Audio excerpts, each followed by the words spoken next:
Je viens vers toi, dans le secret, en ta présence, je veux rester. Tu es, tu seras toujours là. Pardon. Est-ce que je suis sur la bonne gamme? Non. Non. Désolé. Ah. C'est mieux? Oui. Ah, c'est mieux. Désolé.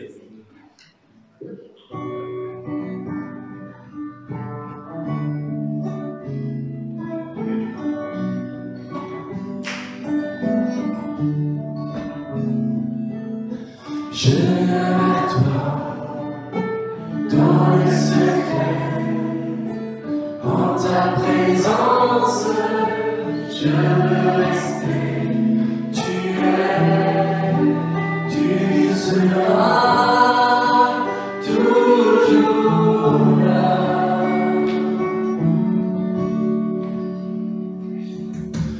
Tout contre toi, près de ton cœur, je peux t'entendre, ta voix Seigneur. Tu es, tu seras toujours là. Ébloui devant toi, éternel.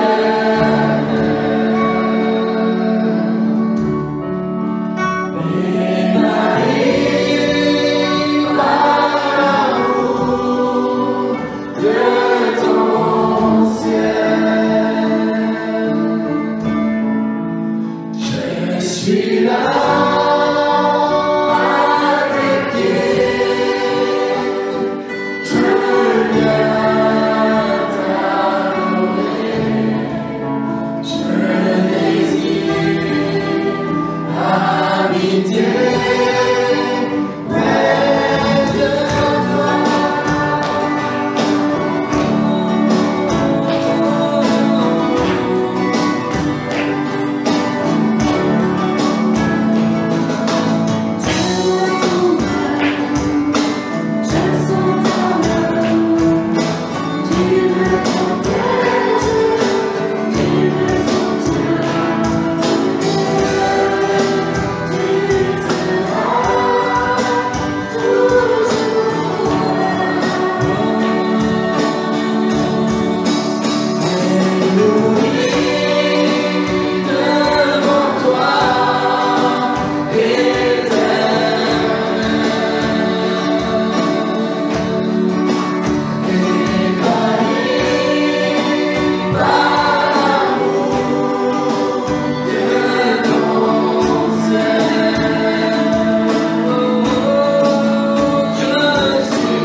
Merci mon Dieu. Merci parce que Seigneur, ce matin Seigneur, tu brises par le feu de ton Saint-Esprit, Seigneur, tu brûles tout obstacle, Seigneur, qui nous empêcherait, Seigneur, ce matin d'élever nos voix, Seigneur, pour t'adorer. Tout ce qui nous retient, Seigneur, ce matin, d'être au pied de ta croix, Seigneur. De t'appeler Abba Père, Seigneur, ce matin. Tout ça, Seigneur, ce matin, tu le brises dans le nom puissant de ton Fils, Seigneur. Je te loue et je te bénis, Seigneur, de ce que notre louange, Seigneur, ce matin, t'est agréable, Seigneur. Tu la reçois, Seigneur, tel un sacrifice, Seigneur, agréable, Seigneur. Du meilleur de toi, Seigneur. Une gloire à toi, Seigneur, ce matin. Amen.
Bonjour à tous.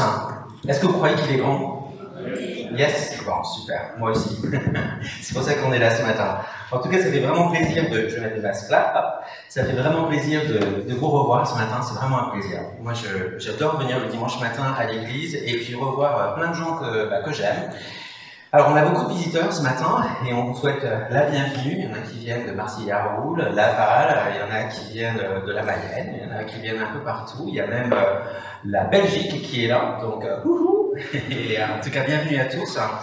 Et ça fait plaisir de passer ce temps ensemble. On va avoir une réunion de conseil dans à peu près une semaine pour discuter un petit peu de la suite des événements, parce que du coup, les enfants sont obligés d'assister au culte avec nous. Alors c'est vrai que c'est pas toujours facile parce que les messages sont pas toujours adaptés aux enfants, mais on va essayer de voir un petit peu ce qu'on va faire dans les mois qui viennent avec ce fameux Covid, en priant que vraiment il puisse disparaître une fois pour toutes et qu'on soit tranquille, n'est-ce pas?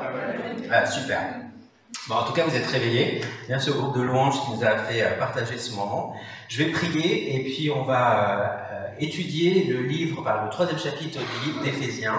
Donc, je devais le faire la semaine dernière, mais finalement j'ai fait une pause. Et on va s'attarder sur les 13 premiers versets du chapitre 3 d'Éphésiens. Prions. Merci Seigneur pour la joie d'être ensemble et de se rappeler que tu es vivant. Et que nous pouvons te parler comme on se parle les uns aux autres, et qu'on sait, Seigneur, que tu nous écoutes, que tu nous entends, et que tu réponds aussi à nos prières. Seigneur, merci pour la joie d'être ensemble. On prie vraiment pour ce Covid, qu'il disparaisse une fois pour toutes, et qu'on puisse être vraiment tranquille.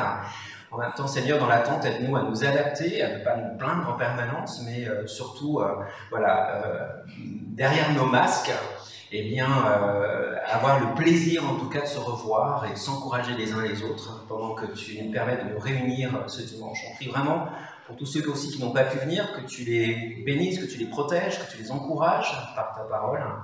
Et on prie aussi, Seigneur, que tu nous fasses du bien ce matin et que quand on repart de ce culte, eh bien, on repart moins bête que quand on y est venu. On aura appris des choses et puis surtout, on comprendra comment mieux les appliquer dans notre vie, en tout cas. Merci encore, Seigneur, pour cette joie. Au nom de Jésus. Amen.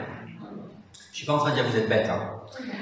Mais j'aime bien me coucher moins bête le soir que quand je me suis levé le matin. Donc, Éphésiens chapitre 3, versets 1 à 13 est intéressant. Hein. Il nous dit, à cause de cela, moi, Paul, le prisonnier de Christ pour vous païens, si du moins vous avez appris quelle est la dispensation de la grâce de Dieu qui m'a été donnée pour vous, c'est par révélation que j'ai eu connaissance du mystère sur lequel je viens d'écrire en peu de mots. En les lisant, vous pouvez vous représenter l'intelligence que j'ai du mystère de Christ. Il n'a pas été manifesté aux fils des hommes dans les autres générations, comme il a été révélé maintenant par l'Esprit aux saints apôtres et aux prophètes de Christ. Ce mystère, c'est que les païens sont cohéritiers, formant un même corps et participant à la même promesse en Jésus-Christ par l'Évangile, dont j'ai été fait ministre selon le don de la grâce de Dieu qui m'a été accordé par l'efficacité de sa puissance. Verset 8, il dit « À moi, qui suis le moindre de tous les saints, cette grâce a été accordée d'annoncer aux païens les richesses incompréhensibles de Christ et de mettre en lumière quelle est la dispensation du mystère caché de tout temps en Dieu qui a créé toutes choses, afin que les dominations et les autorités dans les lieux célestes connaissent aujourd'hui par l'Église la sagesse infiniment variée de Dieu, selon le dessein éternel qui a été mis à exécution par Jésus-Christ notre Seigneur, en qui nous avons par la foi en lui la liberté de nous approcher de Dieu avec confiance. Aussi, je vous demande de ne pas perdre courage à cause de mes tribulations pour vous. Elles sont votre gloire. Je vous disais, ma femme me fait signe de ralentir. C'est elle la chef. Elle me dit l'autre jour que c'était trop compliqué, Éphésiens. Elle me dit, tu peux pas faire plus simple. Mais je dis, mais non, c'est pas possible, parce que le livre d'Éphésiens est compliqué. Donc, je vais essayer de ralentir. Si je vais trop vite, vous me faites des signes, d'accord? Et si vous ne comprenez pas, vous me faites des signes aussi. Ok? Personne ne fait de signes? Très bien. En tout cas, ce qui est intéressant dans Éphésiens, deux fois, il nous rappelle qu'il est prisonnier. Et ce qui est intéressant, c'est qu'à la fin, il nous parle aussi qu'il est ambassadeur pour Christ. Et on se dit, c'est incroyable d'être à la fois ambassadeur, mais en même temps en prison. Et pourtant, c'était la réalité de Paul. Et c'est pas étonnant que les Éphésiens étaient un petit peu confus, ils ne comprenaient pas trop ce qui se passait. Et pourquoi il était emprisonné à Rome. Et on voit dans ce passage, dans ce paragraphe en tout cas, que Paul explique sa situation et aussi une des plus grandes vérités, le mystère de l'Église. Ce mystère, c'est quoi un mystère? On voit que c'est quelque chose d'inconnu pour les incroyants, mais précieux et sacré pour le peuple de Dieu. Mais ce mystère n'était pas vraiment compris par les Juifs et par les habitants d'Éphèse à l'époque et les gens qui étaient là. Les croyants païens sont maintenant devenus unis aux croyants juifs. Croyez-le ou pas. Avant, les Juifs se voyaient comme le peuple choisi de Dieu, ils étaient privilégiés et il y avait une certaine fierté. Et là, en fait, eh bien, le message de Jésus s'adresse à tout le monde et tout le monde peut venir à la foi en Christ et être sauvé, avoir cette vie éternelle, et tout le monde peut faire partie du corps du Christ, de la même famille, et c'est pas juste réservé aux Juifs. Imaginez un petit peu le chamboulement que ça a fait dans toute cette tradition, l'impact de ce secret sacré qui avait pris possession dans la vie de l'Église, en fait. Enfin, pas pris possession dans la vie de l'Église, mais qui s'était installé dans la vie de l'Église. Les Juifs suivaient la loi, ils suivaient la tradition, ils suivaient leur culture. Et aujourd'hui, est-ce que ça vous fait pas penser à plusieurs personnes qui sont comme ça aussi, qui suivent la tradition, qui suivent leur culture, qui ne se posent pas forcément des questions sur ce qu'ils croient? On va leur poser la question, mais est-ce que vous croyez en Dieu? Bah oui, je crois bien, ou non, je ne crois pas du tout. Et puis quand on leur pose des questions, en fait, tu t'aperçois que tout est basé sur la tradition, la culture, ce qu'ils ont toujours entendu depuis qu'ils étaient jeunes. Mais ils ne connaissent pas vraiment la raison pour laquelle ils croient, ils ne sont pas capables de citer la parole et d'expliquer, d'argumenter avec la parole ce qu'ils croient. C'était déjà le cas à l'époque, on le voit aujourd'hui, c'est la même chose. Et donc, on voit que ici, Jésus est mort sur la croix pour abolir la loi, pour qu'on puisse vivre dans l'ère de la grâce, c'est-à-dire cette faveur que Dieu nous donne, cette liberté que Dieu nous donne. Et Jésus, en mourant sur la croix, non seulement a aboli la loi, il nous a donné la grâce, mais il a aussi vaincu le péché par sa mort et par sa résurrection. C'était vraiment un message qui était hyper troublant à l'époque où tout était axé sur la loi, sur la Torah, sur la loi des Juifs. Alors Paul nous montre que ce mystère est important pour 4 groupes de personnes différents. Premièrement, déjà pour Paul, ce message a complètement chamboulé sa vie. Rappelez-vous, il était le persécuteur des chrétiens. Il persécutait les chrétiens parce qu'il avait la foi juive et non chrétienne. Et il faisait tout pour se battre contre le christianisme, contre ces gens qui donnaient leur vie à Jésus et qui quittaient justement la loi pour suivre Christ. Et il dit, à cause de cela, donc ça se rapporte à ce qu'il a dit dans le chapitre 2, concernant le privilège dont jouissent les païens dans leur union en Christ, il dit, à cause de ça, j'ai été fait prisonnier de Christ pour vous, païens. Cela fait référence à son emprisonnement à Rome, à cause du service qu'il rend à Christ, et plus particulièrement à cause de son ministère en tant qu'apôtre des païens. Paul croyait dans le nouveau programme de Dieu qui était d'unir les croyants juifs et les païens en un seul corps, c'est-à-dire l'Église. Et c'est pour ça qu'aujourd'hui, quand on parle de l'Église du Nouveau Testament, on est en train de dire on n'est plus sous la loi, mais on est sous la grâce. D'accord? Et la loi ne sauve pas. La grâce, par contre, la grâce de Dieu sauve, nous donne la vie éternelle. Par la grâce de Dieu, on peut être pardonné de nos péchés, on peut être libre et on peut avoir cette grande liberté en Christ.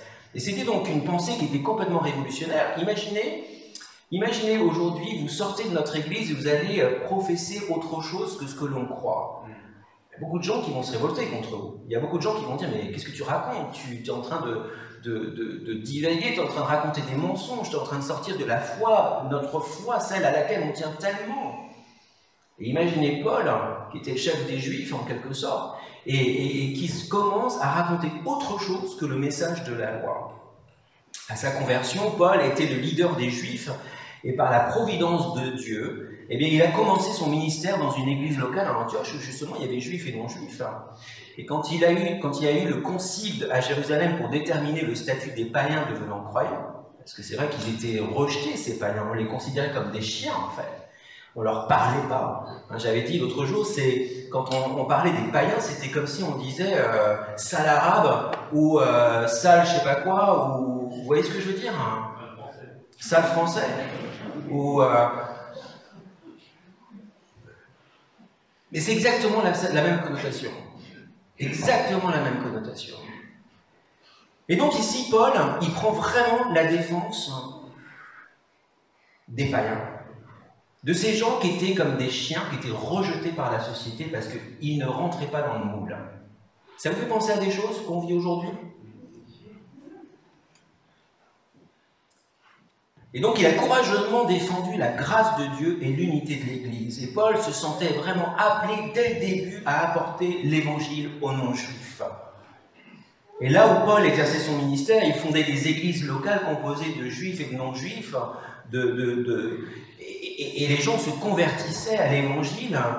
Et ce qui est intéressant, c'est Galates, chapitre 3, verset 28, il nous dit « Il n'y a plus ni grec, ni juif, ni grec, il n'y a plus ni esclave, ni libre, il n'y a plus ni homme, ni femme, car tous vous êtes en Jésus-Christ. » Alors il n'est pas en train de dire qu'il est en train voilà, qu'il n'y a plus de sexe, il y a plus... Non, c'est pas ça. Il est en train juste de dire que tu sois une femme ou un homme, que tu sois juif ou pas juif, que tu sois musulman ou hindou ou bouddhiste ou peu importe, ou sans religion, complètement athée, que tu adores la nature et tout ça, peu importe. À partir du moment où tu viens à Christ, tu comprends la foi en Jésus-Christ, que tu es finalement sauvé de tes péchés, que tu as cette vie éternelle, que tu es pardonné, eh bien tu es égal aux autres. Et c'est ça qui est formidable. Forcément, il a été accusé de porter préjudice aux Juifs. Imaginez le statut qu'ils avaient, le statut social qu'ils avaient. Et là, tout d'un coup, on est en train de leur dire, mais attendez, ceux qui croient sont égaux à vous. Ah, mais ça change tout. Ah, ben ça change tout, tu es obligé de partager les premiers rangs avec les païens. Tu es obligé de partager ta place, ton statut social avec les autres qu'on considérait comme des chiens avant. Si Paul avait fait des compromis avec son message et encouragé le préjudice égoïste des Juifs, c'est sûr qu'il aurait probablement été libéré. Mais il était jusqu'au bout des choses parce que quoi, il croyait, il avait cette conviction que le salut en Jésus-Christ était pour tout le monde. Aujourd'hui, réalisez-vous que Christ est mort pour tout le monde? Ouais. Est-ce que vous réalisez qu'il est mort pour tout le monde? C'est vrai, vous avez raison. Que vous soyez homme, femme, que vous soyez juif ou non juif, pauvre ou riche, éduqué ou pas éduqué, faible ou fort, Jésus est mort pour vous.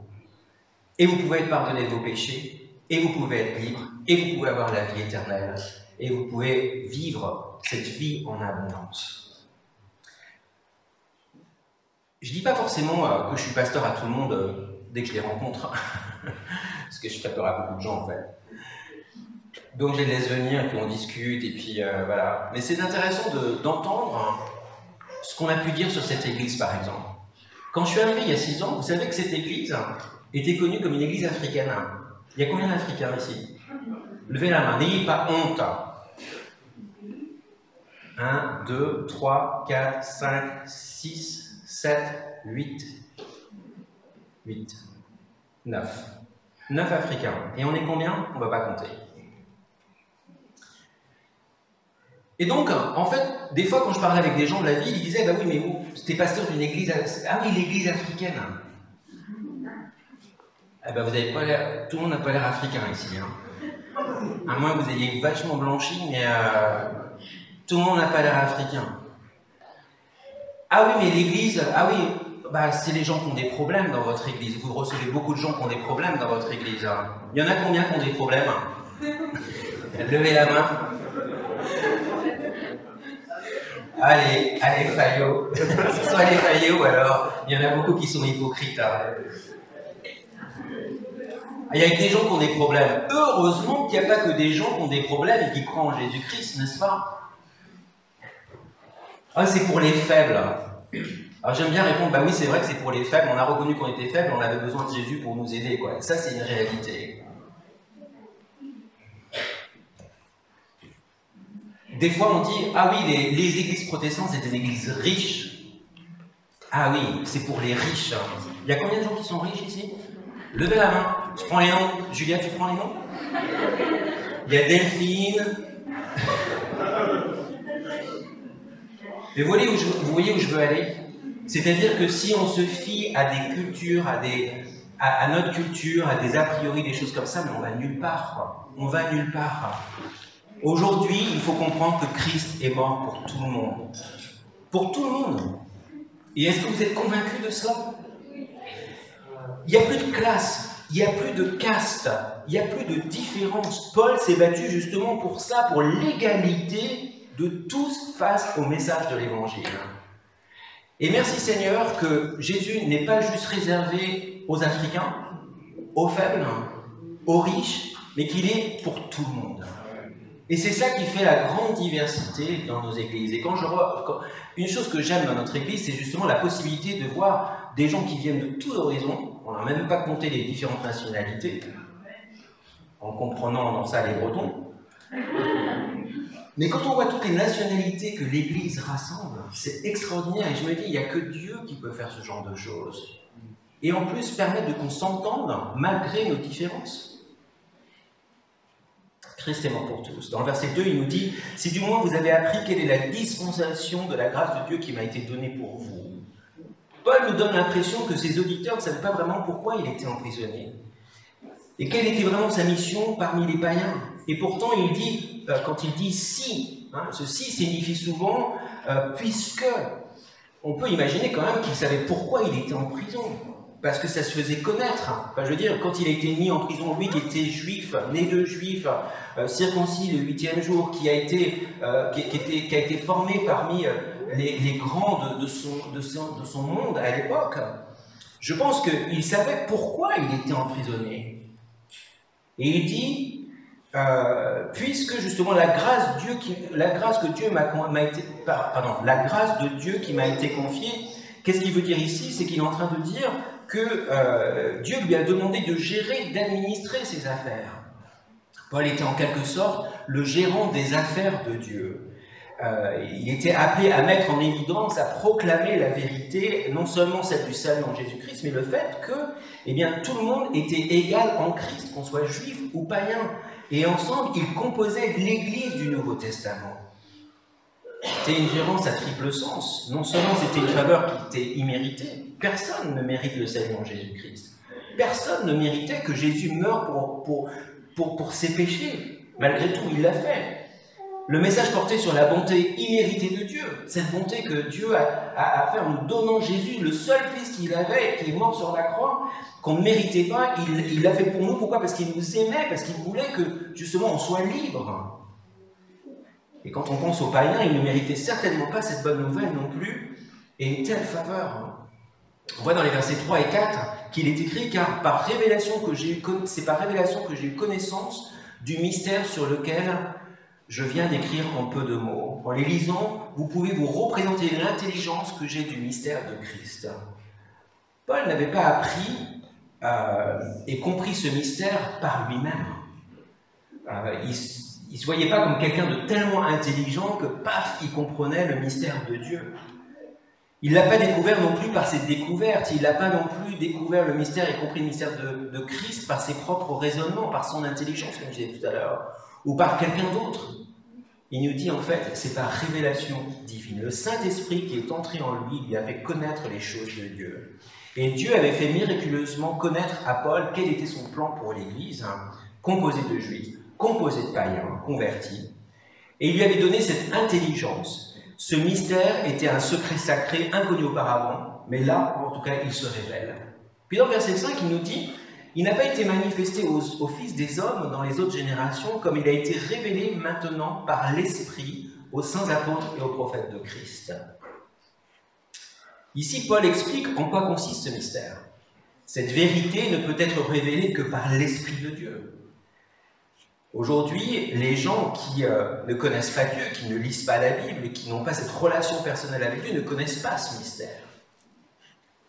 Et quand on fait le choix de croire, d'entrer dans cette relation avec le Seigneur, qu'on fait le choix de lire sa parole, qu'on fait le choix de se laisser enseigner par le Saint-Esprit qui vit en nous, eh bien on comprend ce mystère. Donc il les avait mis à part pour qu'ils reçoivent cette révélation. Et la vérité profonde de Christ et de l'Église a été révélée à des hommes de l'ère de l'Église. Quand je dis l'ère de l'Église, des gens qui croient en Christ et qui comprennent ces choses. Je parle de l'ère de la grâce. On n'est plus sous la loi comme dans l'Ancien Testament, on est sous la grâce dans le Nouveau Testament. Et quand on est sous la grâce dans le Nouveau Testament et qu'on croit, on comprend ces choses. Il y a un passage, si vous passez beaucoup de temps avec moi, je vais le rabâcher tout le temps. C'est 2 Corinthiens 5, versets 17 à 21. Il dit, si quelqu'un est en Christ, il est une nouvelle créature. Donc la condition pour être une nouvelle créature, pour avoir cette nouvelle vie, en fait, il faut être en Christ déjà. La deuxième chose, il dit, les choses anciennes sont passées, voici, toutes choses sont devenues nouvelles. C'est-à-dire toutes les bêtises que tu as pu faire dans le passé, toutes les conneries que tu as pu faire, toutes les choses qui te rendent coupable et qui te culpabilisent et tout ça, tu mets ça derrière toi. Parce que Christ est mort pour cela, et donc du coup, tu es pardonné pour tout cela, et du coup, eh bien tu peux mettre ces choses-là au placard. Ça ne veut pas dire que des fois on ne paie pas les conséquences des péchés passés, d'accord? Jésus efface nos péchés, ça ne veut pas dire qu'il efface nécessairement les conséquences. Je ne suis pas en train de dire ça. Mais il nous dit, troisièmement, et tout cela vient de Dieu, donc les choses anciennes sont passées, toutes choses sont devenues nouvelles. Troisièmement, il nous dit, et tout cela vient de Dieu qui vous a réconciliés avec lui par Christ. C'est Dieu qui nous permet cela. Et c'est grâce à Christ qu'on est réconcilié avec lui. Et il dit, il nous a donné aussi le ministère de la réconciliation. Ça, c'est extraordinaire, je trouve. Non seulement on est pardonné, non seulement on est réconcilié avec Dieu grâce à Christ, mais ça ne s'arrête pas là. Il nous donne aussi à chacun, comme Paul, le ministère de la réconciliation. C'est-à-dire que, comme Paul, on a un rôle à jouer, c'est-à-dire on se doit d'aller partager avec les autres ce qu'on a reçu. et faire comprendre aux gens autour de nous que eux aussi, ils peuvent être réconciliés avec Dieu grâce à Jésus. Donc on a ce ministère de la réconciliation comme Paul. Et il dit cinquièmement, il dit « Car Dieu était en Christ, réconciliant le monde avec lui-même, et n'imputant point aux hommes leurs offenses. » Dieu nous pardonne, et il ne va pas passer en revue tout ce qu'on a fait, parce qu'on coucherait ici ce soir. Mais il nous pardonne, une fois pour toutes, parce que c'est pour ça que Jésus est mort. On voit aussi qu'il a mis en nous la parole de la réconciliation. Vous ne savez pas comment parler aux gens? Ben, lisez la Bible. En lisant la Bible, vous avez des versets, il y a plein de choses qui sont données. Et donc en utilisant la Bible, ce n'est pas vous qui parlez, c'est Dieu qui parle au travers de vous et au travers de sa parole. Et sa parole, quand vous commencez à lire la Bible, je vous promets qu'il y a des choses qui se passent à l'intérieur. On comprend un peu mieux qui est Jésus, un peu mieux qui est Dieu, pourquoi il est mort sur la croix, quelle est notre condition aujourd'hui. C'est affolant de voir le nombre de gens qui ne savent pas qui ils sont. C'est affolant de voir le nombre de gens qui ne savent pas à quoi ils servent. Mais je vous promets, commencez à lire la Bible, commencez à mettre votre foi en Christ, vous allez voir comment les choses vont changer dans votre vie. Votre vie, vous allez déjà comprendre qui vous êtes et à quoi vous servez. Cette parole va vous permettre de vous réconcilier avec Dieu. Nous faisons donc des fonctions d'ambassadeurs, comme Paul le disait tout à l'heure. Il était prisonnier, mais ambassadeur de Christ. C'est quoi un ambassadeur? C'est quelqu'un qui représente son pays dans un autre pays, qui représente le gouvernement de son pays dans un autre pays. Et nous sommes des ambassadeurs de Christ, c'est-à-dire que peu importe où nous sommes chrétiens. On est chrétien ce matin? Ben oui, on est à l'église. Du moins, je pense que la majorité de nous sommes chrétiens. Mais quand vous partez chez vous, vous êtes aussi chrétien. Et demain, quand vous allez être à l'usine ou au bureau ou dans votre travail, peu importe, vous allez être aussi chrétien, n'est-ce pas? Quand vous allez faire du sport, pour certains, vous allez être chrétien aussi. Quand vous allez aller à l'école demain, vous allez être chrétien. Et donc, en fait, peu importe où nous sommes chrétiens et des ambassadeurs de Christ autour de nous. Quand on est l'église dispersée, notre travail, c'est quoi? C'est de partager notre foi avec les gens autour de nous, nos voisins, notre famille, nos amis. On voit aussi dans ce passage qu'il nous dit « Nous vous supplions au nom de Christ, soyez réconciliés avec Dieu. Celui qui n'a pas connu le péché, il l'a fait devenir péché pour nous, afin que nous devenions en lui justice de Dieu. » Donc ce mystère, Paul nous montre qu'il était important pour lui, mais aussi disponible pour tous. Le salut est disponible pour tous. J'avance. Dans les versets 6 à 8, on voit que c'était aussi important pour les païens. Il dit ce mystère, c'est que les païens sont co-héritiers, formant un même corps et participant à la même promesse en Jésus-Christ, notre évangile. Donc j'ai été fait ministre selon le don de la grâce de Dieu qui m'a été accordé par l'efficacité de sa puissance. On a étudié dans le chapitre 2 que l'œuvre de Christ sur la croix a accompli bien plus que le salut des pécheurs. Il a réconcilié les Juifs et les païens ensemble. Que tu sois juif, que tu sois païen, que tu sois non-juif, peu importe. Si tu crois en Christ, tu deviens co-héritier et tu fais partie du corps du Christ, c'est-à-dire l'Église. Notre naissance physique détermine notre ethnie, notre distinction raciale. Par contre, notre naissance spirituelle nous unit dans un même corps. Et 1 Corinthiens 12, versets 12 à 14, nous dit « Car comme le corps est un et a plusieurs membres, et comme tous les membres du corps, malgré leur nombre, ne forment qu'un seul corps, ainsi en est-il de Christ. » Nous avons tous, en effet, été baptisés dans un seul esprit pour former un seul corps, soit juif, soit grec, soit esclave, soit libre, et nous avons tous été abreuvés d'un seul esprit. Ainsi, le corps n'est pas un seul membre, mais il est formé de plusieurs membres. On voit que si on n'avait pas un cœur, ben on ne serait pas là. Si on n'avait pas notre tête, on ne serait pas forcément là. Mais on peut avoir un cœur et une tête, mais si on n'a pas de jambes, ça va être compliqué de venir. Et en plus, si on n'a pas de bras non plus, encore plus compliqué.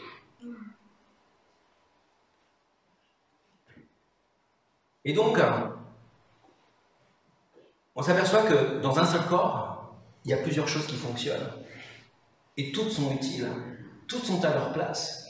Et c'est la façon dont Dieu l'a créé. Et dans l'Église, c'est la même chose. Nous sommes tous unis en Christ par le Saint-Esprit. Nous sommes tous égaux devant Dieu, comme on l'a vu tout à l'heure. Et on a chacun sa place. Christ est la tête de ce corps, nous dit Éphésiens 5, versets 22 à 23. Et chaque membre partage et participe dans son ministère. Éphésiens 4, verset 10 à 13 nous dit « Celui qui est descendu, c'est le même qui est monté au-dessus de tous les cieux afin de remplir toutes choses. Il a donné les uns comme apôtres, les autres comme prophètes, les autres comme évangélistes, les autres comme pasteurs, docteurs, pour le perfectionnement des saints en vue de l'œuvre du ministère et de l'édification du corps du Christ. » On est tous unis ensemble, et quand on met tous nos efforts ensemble, tout ce qu'on connaît, tout ce qu'on sait faire, eh bien, le corps du Christ est édifié, l'Église est édifiée, on y trouve notre compte. En fait, Dieu ne nous demande pas juste d'être des spectateurs, il nous demande d'être des acteurs. D'accord, les enfants, vous cherchez à ressembler à des acteurs, ouais. Eh bien, vous pouvez être aussi acteurs dans l'Église. Finalement, dans leur nouvelle relation, les païens participent aux promesses de Dieu. Avant, ils étaient en dehors de l'alliance qu'il y avait entre Dieu et Abraham, entre Dieu et les patriarches, entre Dieu et son peuple. Ils ne pouvaient pas revendiquer ces promesses, parce que ce n'était pas les leurs. Il dit dans Éphésiens 2, versets 11 à 12, on a vu ça les dernières fois, c'est pourquoi, vous autrefois païens dans la chair, vous étiez en ce temps-là sans Christ, privés du droit de cité en Israël, étrangers aux alliances de la promesse, sans espérance et sans Dieu dans le monde. Mais maintenant, en Christ, ils partagent les mêmes promesses en Christ. Non seulement les païens ont une nouvelle relation avec Dieu, mais aussi ils reçoivent une nouvelle puissance, celle de Dieu, celle de la résurrection. Éphésiens 3,7 nous dit « J'ai été fait ministre selon le don de la grâce de Dieu qui m'a été accordée par l'efficacité de sa puissance. » Cette puissance, en tout cas, elle est illustrée dans la vie de Paul. Dieu l'a sauvé par sa grâce, il lui a donné sa gérance, la gérance d'apporter cette parole aux païens, et Dieu lui a donné la puissance, l'énergie, le dynamisme pour accomplir son ministère sur cette terre.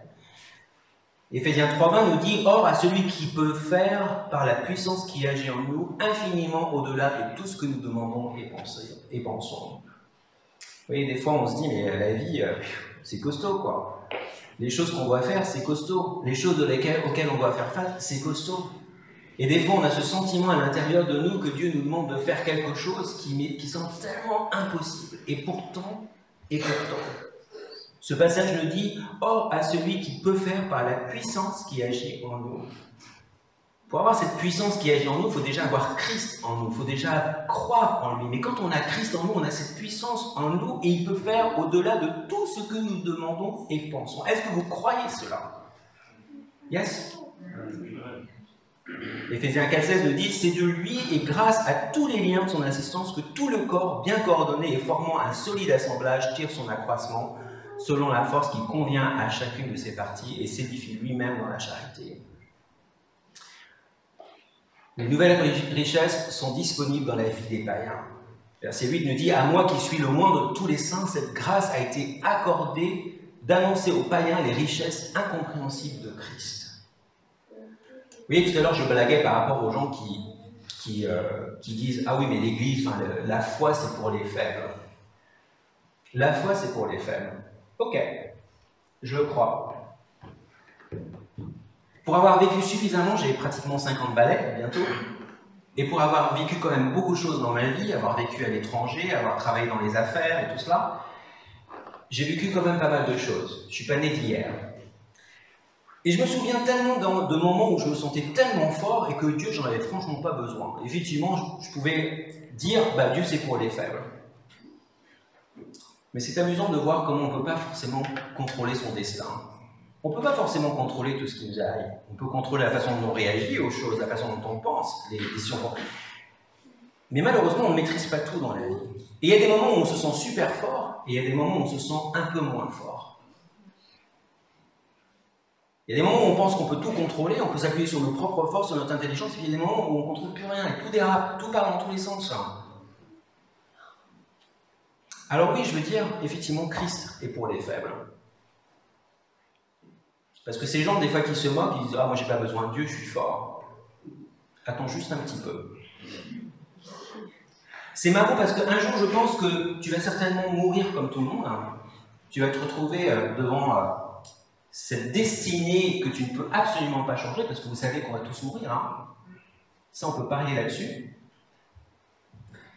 Et tu peux être tellement fort sur ton lit de mort, tu vas quand même mourir. Et moi, j'ai vraiment envie de savoir où je vais après, quoi. Parce que je refuse de penser que je suis un chien qu'on va mettre dans la terre et que mon corps, voilà, il va partir et puis il n'y a plus rien, c'est fini. Je crois que l'être humain a une âme qui vit éternellement soit avec Dieu ou sans Dieu. Je préfère franchement vivre avec Dieu.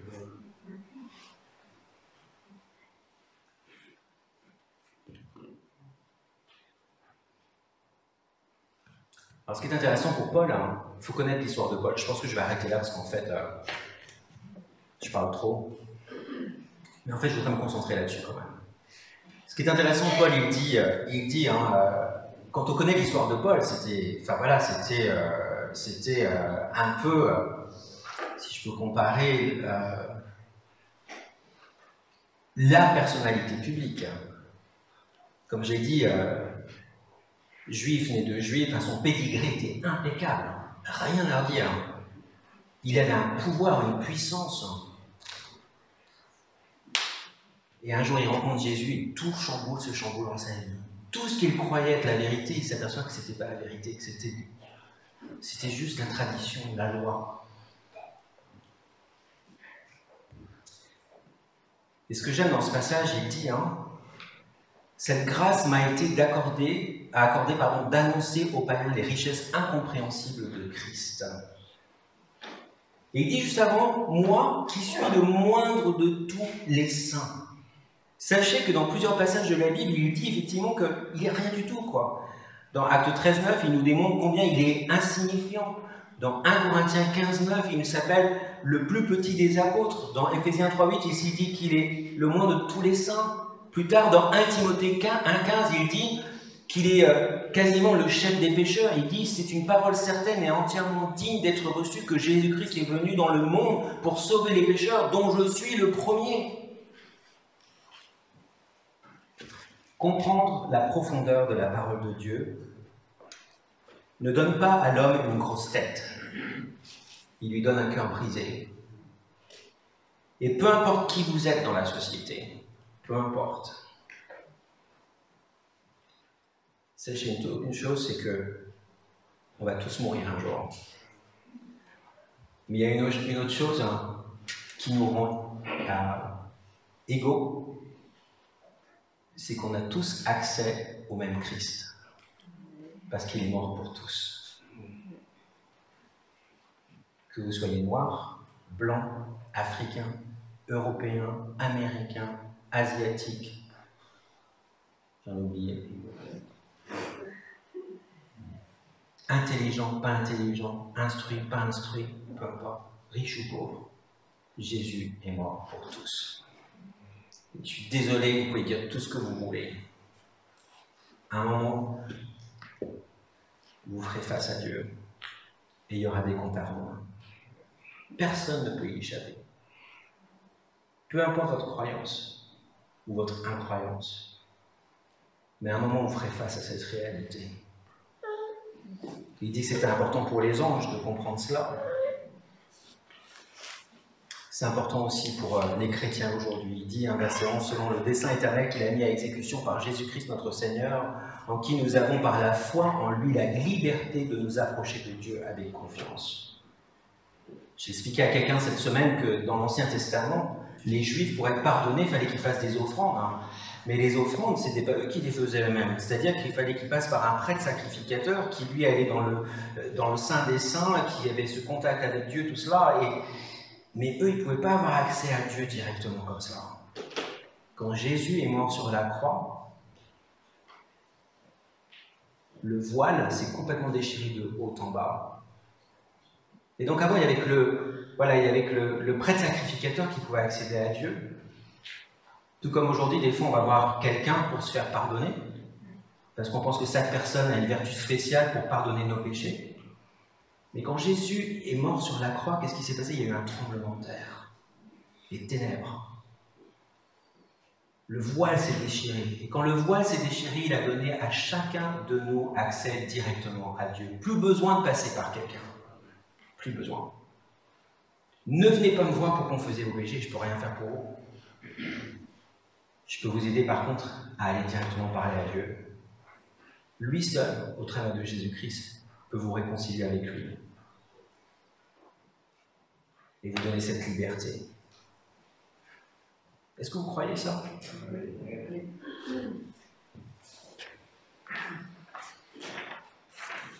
En tout cas, moi, je me réjouis d'avoir compris ce mystère. Et j'espère que vous vous réjouissez aussi d'avoir compris que Jésus est mort pour vous.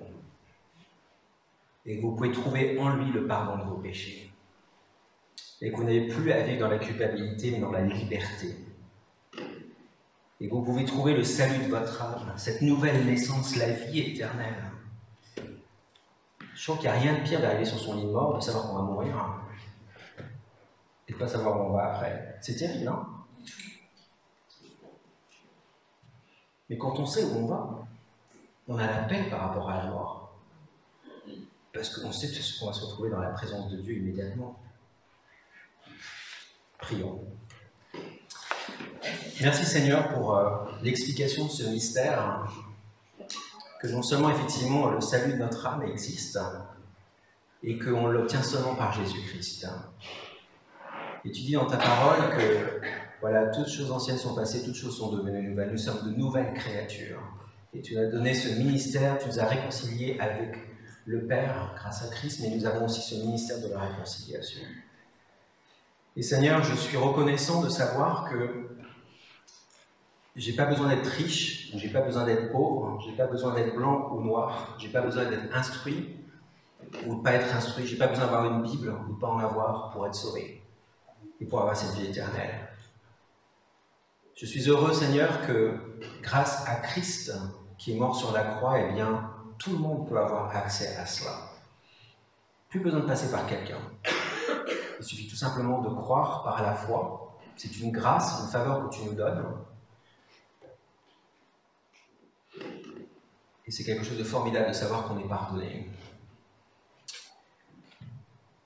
Je prie vraiment, Seigneur, que tu nous aides à vivre cette vie clairement, simplement, que chaque jour ça fasse partie de notre vie et qu'on puisse cultiver cette relation avec toi, Seigneur, qu'on puisse te parler dans nos mots à nous, qu'on puisse lire ta parole, tout simplement, pour être enseigné, pour être corrigé, pour être convaincu, pour être transformé. Je prie aussi que tu nous aides à prendre du plaisir à nous voir, pour nous encourager les uns les autres. Et je prie aussi, Seigneur, que chaque jour de notre vie, là où tu nous as placés, dans notre cercle d'influence, eh bien que nous puissions démontrer cela dans notre vie de tous les jours. Et dans les moments compliqués, qu'on puisse comprendre aussi qu'on n'est pas seul, que tu es là, et que ta grâce abonde, que ta puissance abonde. Et cette puissance de la résurrection, nous l'avons aussi en nous. Alors je ne sais pas ce que demain nous réserve, mais en tout cas moi je sais que je pars là tout à l'heure, et je me dis, Seigneur, tu es déjà en train de m'attendre là où je vais être, et je peux compter sur toi. Et demain je sais que je peux compter aussi sur toi, si tu me permets de vivre encore demain, et après-demain, et dans les semaines à venir. Et aide-nous à nous rappeler cette vérité, Seigneur. Au nom de Jésus. Amen. Juste pour terminer, donc on va, pour les annonces, on a une réunion de prière tous les samedis matins à 9h ici. Donc si vous pouvez venir, c'est chouette. Hier on était pas mal de monde et on prie les uns pour les autres, on s'encourage. Ça c'est vraiment chouette. Je pars tout à l'heure pour Paris, donc du coup je ne vais pas rester ici, donc ne m'en voulez pas, si vous voulez parler avec moi, vous me téléphonez demain. Mais j'ai une réunion cet après-midi, je rejoins en fait un conseil d'administration pour Imago Dei, ça veut dire image de Dieu. Et en fait c'est une organisation qui a à cœur de travailler parmi les gens de la politique, du business, de l'art, du sport de haut niveau et de la mode aussi. Et notre ambition, en fait, c'est de parler de Dieu autour de nous, dans ces milieux-là. Je me souviens, quand j'étais dans le monde des affaires et que j'avais une position assez importante aux États-Unis, c'était le moment où j'étais le plus seul dans ma vie. Et plus on arrive au sommet, et plus on se sent seul. Et donc, je crois qu'on a un rôle à jouer de partager notre foi avec tous ces gens-là. Donc, je pars tout à l'heure, j'ai mon train tout à l'heure à Vitré, je reviens ce soir. Mais priez pour cela. Mais priez, je prie pour vous aussi que là où vous êtes cette semaine, eh bien vous fassiez la même chose. Les gens avec qui vous êtes en contact, moi je ne suis pas en contact avec eux. Mais vous l'êtes. Et vous pouvez faire la différence. Donc priez pour moi cet après-midi. Je prie pour vous aussi cette semaine. Si vous avez besoin de me parler, vous me téléphonez. En tout cas, donc on se revoit samedi matin du boulot. Et si vous avez besoin de parler à quelqu'un, n'hésitez pas à appeler. Mais ne restez pas comme vous êtes. D'accord? Et en partant, dites bonjour à tous ceux que vous ne connaissez pas aussi. D'accord? Que le Seigneur vous bénisse richement.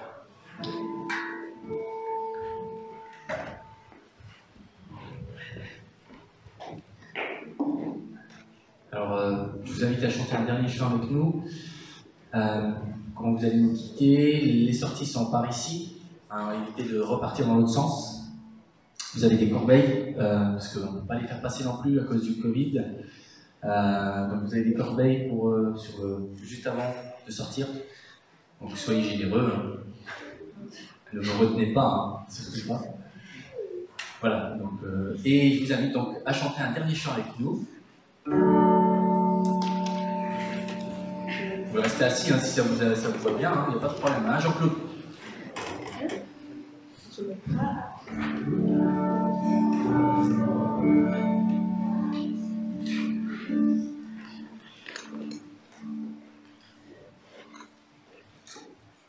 Il y a des moments où vous vous sentez au fond du trou des fois, non? Ça nous arrive qu'à nous, Laetitia et moi. Ça vous arrive aussi, j'imagine. Ah, comment? Ben, ce chant, en fait, des fois, quand on est vraiment au fond du trou, quelle que soit notre condition, et ben, ça nous permet des fois de remettre l'église au milieu du village, comme on dit, de réfléchir à comment j'en suis arrivé là, mais comment je fais pour m'en sortir. Et on s'aperçoit en fait que seul Dieu, dans ces moments-là, seul Dieu peut le faire. Il suffit simplement d'y croire, de lever les yeux vers le haut. Amen.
Soyez bénis.